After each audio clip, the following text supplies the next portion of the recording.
आप सभी को राधे राधे। आज हम लोग बायोलॉजी के टॉपिक पादप में जनन से रेलवे में जितने भी सवाल पूछे गए हैं उसको कंप्लीट करेंगे। और ये छोटा टॉपिक है, इसमें एक टॉपिक और ऐड करेंगे। अगर आप topic wise previous year question करना चाहते हैं तो आप प्ले लिस्ट में जाकर देख सकते हैं। आज का पहला सवाल है, एक प्रस्तुत या डायमेंट भ्रूण द्वारा समान विकास के आरंभ अथवा पुनर्ग्रहण को डैश कहा जाता है। आंसर हो जाएगा अंकुरन। अगला सवाल है 2 नंबर, कहता है वह पौधा जो कायिक प्रवर्धन द्वारा नहीं बढ़ता है। तो आंसर हो जाएगा पपीता।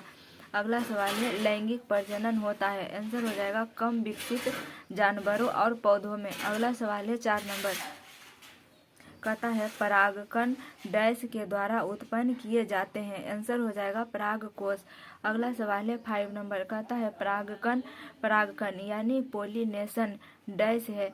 आंसर हो जाएगा ऑप्शन सी, परागकोश से स्टिग्मा तक परागन का संचार। अगला सवाल है 6 नंबर, कहता है कुछ पौधों की जड़ों उपजी और पत्तियां की डैश प्रक्रिया के माध्यम से नए पौधे में विकसित होती है। आंसर हो जाएगा ऑप्शन सी, वनस्पति प्रचार। अगला सवाल है 7 नंबर, कहता है एक फूल के परागकोश से वर्तिकाग्र तक परागनों के स्थानांतरण को डैश कहा जाता है। आंसर हो जाएगा ऑप्शन डी, परागन। अगला सवाल है 8 नंबर, कहता है पौधे प्रजनन की किस विधि द्वारा उत्पन्न होते हैं जिसमें आनुवंशिकीय रूप से जनक के सभी गुण पौधे में होते हैं। आंसर हो जाएगा ऑप्शन ए, वर्धी जनन का क्वेश्चन क्या था कि पौधे प्रजनन की किस विधि द्वारा उत्पन्न होते हैं जिसमें आनुवंशिकीय रूप से जनन के सभी गुण पौधे में होते हैं। तो ये क्वेश्चन था, आंसर हो जाएगा वर्धी जनन। अगला सवाल है 9 नंबर, कहता है परागन के बाद डैश होता है। आंसर हो जाएगा उर्वरन। अगला सवाल है, आंसर हो जाएगा ऑप्शन सी। अगला सवाल है 10 नंबर, कहता है निषेचन के बाद डैश बीज में विकसित हो जाता है। आंसर हो जाएगा ऑप्शन सी, बीजांड। अगला सवाल है 11 नंबर, कहता है कौन सा पौधे के तने के माध्यम से प्रजनन करता है। तो आंसर हो जाएगा गुलाब। अगला सवाल है 12 नंबर, कहता है कौन सी घटना द्वारा पौधों केवल एक जनक द्वारा रोग मुक्त रूप में उगाया जा सकता है। आंसर हो जाएगा ऑप्शन सी, उत्तक संवर्धन। अगला सवाल है 13 नंबर, कहता है अलैंगिक प्रजनन का एक प्रकार नहीं है। आंसर हो जाएगा पर निषेचन, ऑप्शन डी आंसर हो जाएगा। अगला सवाल है 14 नंबर, कहता है पार्थेनोकॉर्पी को किसके रूप में परिभाषित किया गया है। आंसर हो जाएगा ऑप्शन डी, निषेचन के बिना फलों के विकास। अगला सवाल है 15 नंबर, कहता है एक ऐसा प्रजनन जिसमें पौधों की एक शाखा अलग से विकसित होने लगे उसे डैश कहते हैं। आंसर हो जाएगा वनस्पति प्रजनन। अगला सवाल है 16 नंबर, कहता है कौन बढ़ते भ्रूण के लिए पोषक उत्तक का कार्य करता है। आंसर हो जाएगा ऑप्शन सी, एंडोस्पर्म। अगला सवाल है 17 नंबर, कहता है एक पौधे के बीज में आगामी पौधा डैश के रूप में होता है। आंसर हो जाएगा भ्रूण, यानी ऑप्शन डी।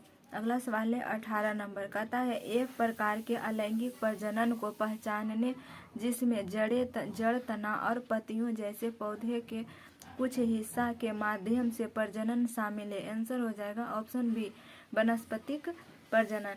अगला सवाल है 19 नंबर, कहता है कि क्या अंडप में उपस्थित होता है। तो आंसर हो जाएगा ऑप्शन बी, बीजांड में बीज का भी निर्माण होता है। अगला सवाल है 20 नंबर, कहता है कि किस पौधे की शिराओं में कलिकाएं प्रवर्धित होती है। तो आंसर हो जाएगा ऑप्शन बी, ब्रायोफाइलम। अगला सवाल है 21 नंबर, कहता है कि फसल के पौधे के वे समूह जो वनस्पति पद्धति से उपजते हैं। आंसर हो जाएगा गन्ना, आलू और केला, ऑप्शन बी। अगला सवाल है 22 नंबर, कहता है किस प्रकार के प्रजनन से अधिक विविधता उत्पन्न होती है। आंसर हो जाएगा ऑप्शन डी, लैंगिक प्रजनन।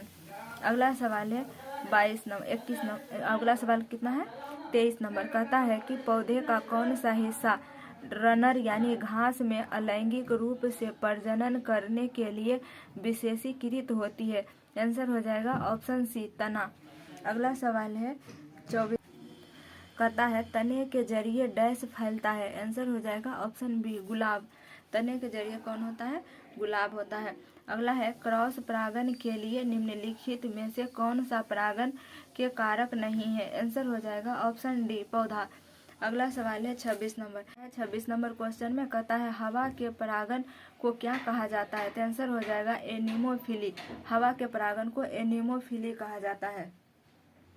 अगला टॉपिक है जैव विकास। जैव विकास को भी इसी टॉपिक में कवर करते हैं। इसमें पूछा गया है कि कहा गया है कि जैव प्रौद्योगिकी का तात्पर्य क्या है? तो इसका आंसर हो जाएगा ऑप्शन डी औद्योगिक प्रक्रियाओं में सजीवों का उपयोग। अगला सवाल है 2 नंबर, कहता है CRISPR का क्या अभिप्राय है? यानी इसका फुल फॉर्म पूछ रहा है। तो इसका फुल फॉर्म हो जाएगा ऑप्शन सी। ऑप्शन सी पर क्या है? Clustered regularly interspaced palindromic repeats. Answer हो जाएगा ऑप्शन सी। क्या चीज का फुल फॉर्म पूछा है कि CRISPR का अभिप्राय क्या है? आंसर हो जाएगा ऑप्शन सी। अगला सवाल है 3 नंबर। 3 नंबर सवाल में कह रहा है कि अपराधी को पहचानने के लिए फोरेंसिक विभाग निम्नलिखित तकनीकों का प्रयोग करता है। आंसर हो जाएगा ऑप्शन सी DNA फिंगरप्रिंटिंग। अगला सवाल है 4 नंबर, कहता है कि 2013 में स्टेम सेल की मदद से पहला मानव लीवर डैश में विकसित किया गया था। आंसर हो जाएगा ऑप्शन ए जापान। अगला सवाल है 5 नंबर, कहता है कि निम्नलिखित में से कौन ट्रांसजेनिक फसल का एक उदाहरण नहीं है? आंसर हो जाएगा पालक। अगला सवाल है 6 नंबर, कहता है कि कौन सी प्रक्रिया में कोशिका किसी अन्य जीवित भाग या एक पूर्ण जीव की सटीक प्रति की उत्पत्ति समाविष्ट है? आंसर हो जाएगा ऑप्शन ए क्लोनिंग। अगला सवाल है 7 नंबर, कहता है वनस्पति भागों या बीज के बजाय कोशिका के माध्यम से नए पौधों को उगाना कहा जाता है? आंसर हो जाएगा टिश्यू कल्चर। अगला सवाल है 8 नंबर, कहता है जेनेटिक इंजीनियरिंग के संबंध में भिन्न का पता लगाएं। आंसर हो जाएगा ऑप्शन डी भिंडी।